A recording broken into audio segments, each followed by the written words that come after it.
بسم اللہ الرحمن الرحیم۔ حضرت ام المؤمنین عائشہ صدیقہ رضی اللہ تعالی عنہا بیان فرماتی ہیں، رسول اللہ صلی اللہ علیہ وآلہ وسلم نے فرمایا، 6 آدمی ایسے بدبخت ہیں کہ ان پر میں نے بھی لعنت کی ہے اور اللہ تعالیٰ نے بھی ان پر لعنت کی ہے، اور تمام مستجاب الدعوات نبیوں کی بھی ان پر لعنت ہے۔ پہلا وہ کہ جو اللہ تعالیٰ کی کتاب کو جھٹلانے والا ہے، دوسرا وہ جو اللہ تعالیٰ کی تقدیر کو جھٹلانے والا ہے،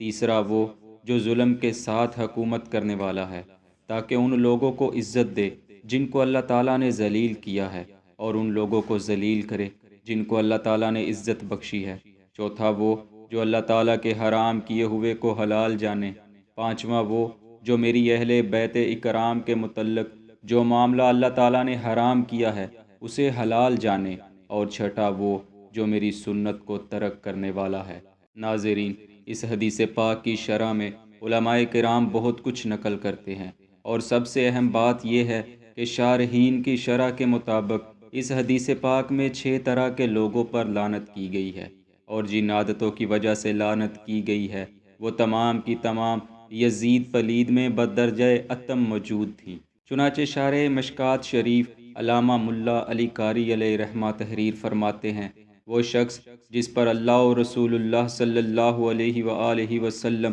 اور انبیاء کرام کی لعنت ہے، ان میں سب سے پہلا وہ شخص ہے جو اللہ کی کتاب میں زیادتی کرنے والا ہو، یعنی قرآن مقدس اور باقی الہامی کتابوں میں کوئی ایسی چیز داخل کر دے جو ان میں نہیں ہے، یا اس کی تعویل کرے جس کا اللہ کی کتاب کے الفاظ انکار کرتے ہوں اور اس کے حکم کے خلاف ہو، اور اس کی ایسی تعویل کرے جو کتاب و سنت کے خلاف ہو، پس ایسے شخص کو اس کے فسق کی وجہ سے بلکہ کفر کی وجہ سے لعنت شامل ہوگی۔ جیسا کہ یزید نے اپنے ایک شعر میں یوں کہا تھا، تیرے رب نے یہ تو کہیں نہیں کہا کہ شراب پینے والے کی بربادی ہو یا ہلاکت ہو، ہاں البتہ تیرے رب نے یہ کہا ہے کہ نماز پڑھنے والوں کی بربادی ہو، یعنی وہ معاذ اللہ اسلام کے اہم ترین رکن نماز کی توہین کر رہا ہے اور اپنے شراب پینے کے لیے جواز پیش کر رہا ہے، جو کہ سراسر نفس قرآن اور روح اسلام کے خلاف ہے، کیونکہ اللہ تعالیٰ نے کہیں بھی نماز پڑھنے والوں کے لیے کسی وعید کا ذکر نہیں فرمایا، بلکہ نماز سے غفلت کرنے والوں پر غصے کا اظہار فرمایا ہے، اور یزید اس کی من بھاتی تعویل کر کے نماز اور قرآن مقدس کی توہین کا مرتکب ہو رہا ہے، جو اس کے ملعون ہونے پر قوی دلیل ہے۔ دوسری وجہ جو ملعون ہونے کے بارے میں بیان ہوئی ہے وہ اس شخص کے بارے میں ہے جو جبر و استبداد سے اقتدار پر قابض ہو جائے، یا وہ حاکم جو تکبر اور حکومت و اقتدار کے زور سے زبردستی لوگوں پر حکومت کرے۔ اس میں وہ شخص بھی آتا ہے جو بلند درجوں کے دعووں کے ساتھ اپنے عیب چھپاتا ہو، حالانکہ وہ اس بات کا مستحق نہ ہو، یا نااہل لوگوں کو بڑے عہدوں پر فائز کرتا ہو اور اہل لوگوں کو ان عہدوں سے محروم رکھتا ہو، تاکہ عزت دے ان لوگوں کو جن کو اللہ عز و جل نے ذلیل کیا ہے، اور ان لوگوں کو ذلیل کرے جن کو اللہ تعالیٰ نے عزت بخشی ہے۔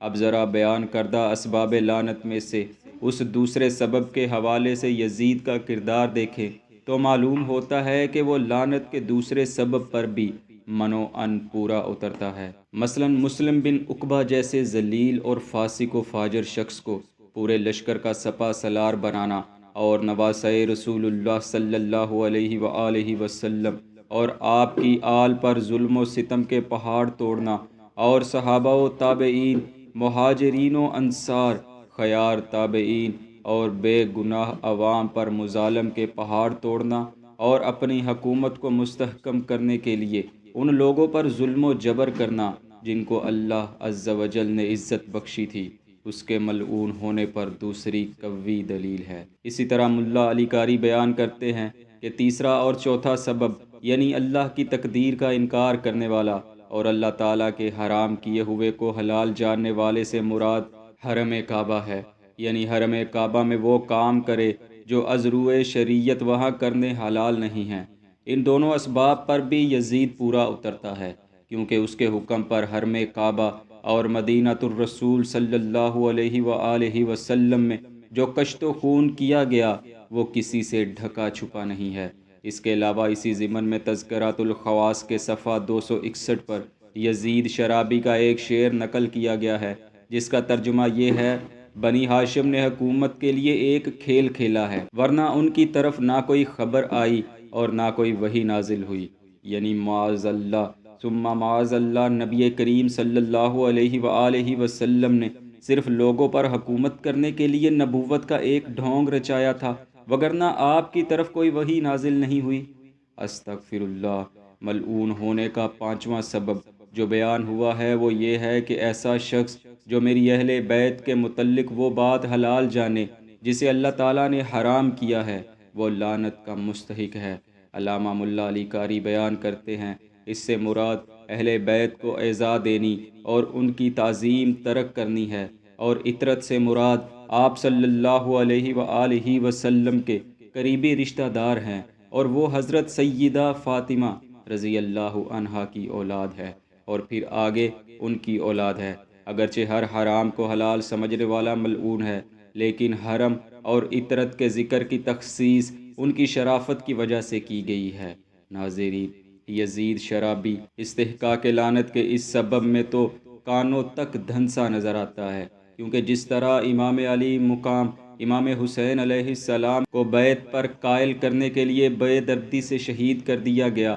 اور پھر دیگر خاندان اہل بیت کے بچوں کو شہید کیا گیا، یہی نہیں بلکہ حضرت مسلم بن عقیل رضی اللہ عنہ کی شہادت اور وقوع کربلا پر یوم فتح منانا، تنزیہ اشعار کہنا اور سر امام علی مقام پر چھڑی مارنا وغیرہ یزید کے ایسے افعال قبیحہ ہیں کہ جن کی وجہ سے اس کا ملعون ہونا اظہر من الشمس ہے۔ اور استحقاق لعنت کے اسباب کے ضمن میں آخری سبب جو بیان ہوا ہے وہ یہ ہے کہ وہ میری سنت کو چھوڑنے والا بھی مستحق لعنت ہے، یعنی سنت کو ہلکا سمجھتے ہوئے اور اس کی پرواہ نہ کرتے ہوئے کلی طور پر یا جزوی طور پر اس سے اعراض کرنے والا کافر و ملعون ہے۔ علماء بیان کرتے ہیں وہ شخص جو اپنے اشعار میں اللہ کے احکامات، رسول خدا صلی اللہ علیہ وآلہ وسلم کی نبوت اور فرامین کی توہین کر رہا ہو، اس شخص سے سنت رسول صلی اللہ علیہ وسلم کی پیروی کی کیا توقع کی جا سکتی ہے؟ اس کی شراب نوشی، عیاشی اور لونڈیوں اور بندروں سے عشق کی داستانوں سے کتابیں بھری پڑی ہیں، تو کیا ایسے شوق رکھنے والے شخص کی نظر میں سنت کی پیروی کی کچھ وقت ہوگی؟ یقیناً نہیں ہوگی، اور یزید میں تو بالکل بھی نہیں تھی، لہٰذا وہ اس ضمن میں بھی ضرور بالضرور مستحق لعنت قرار پائے گا۔ ناظرین، آپ خود فیصلہ فرمائیں کہ رسول اللہ صلی اللہ علیہ وسلم کے بیان فرمودہ اسباب لعنت میں سے کون سی بات ہے جو یزید بے نصیب میں موجود نہیں تھی؟ اور جب ان 6 اسباب میں سے ایک سبب والا بھی زبان مصطفی صلی اللہ علیہ وآلہ وسلم کے مطابق لائق لعنت ہے، تو پھر یزید بدبخت جس میں یہ 6 کے 6 اسباب لعنت بدرجہ اتم موجود ہیں، تو پھر وہ کیوں لائق لعن نہ ہوگا؟ بلکہ وہ تو 6 اسباب کے لحاظ سے ایک مرتبہ نہیں، پورا 6 دفعہ مستحق شب و شتم لائق لعن و طعن ہوگا۔ ہماری گزارش ہے یہ ویڈیو ان دوستوں تک ضرور پہنچائیں جو یزید پلید کو امیر المؤمنین کہنا نہیں چھوڑتے، کہ اللہ پاک ان کو بھی ہدایت کاملہ نصیب فرما دے۔ دعا ہے اللہ پاک ہر دشمن اہل بیت کو نشان عبرت بنائے، آمین۔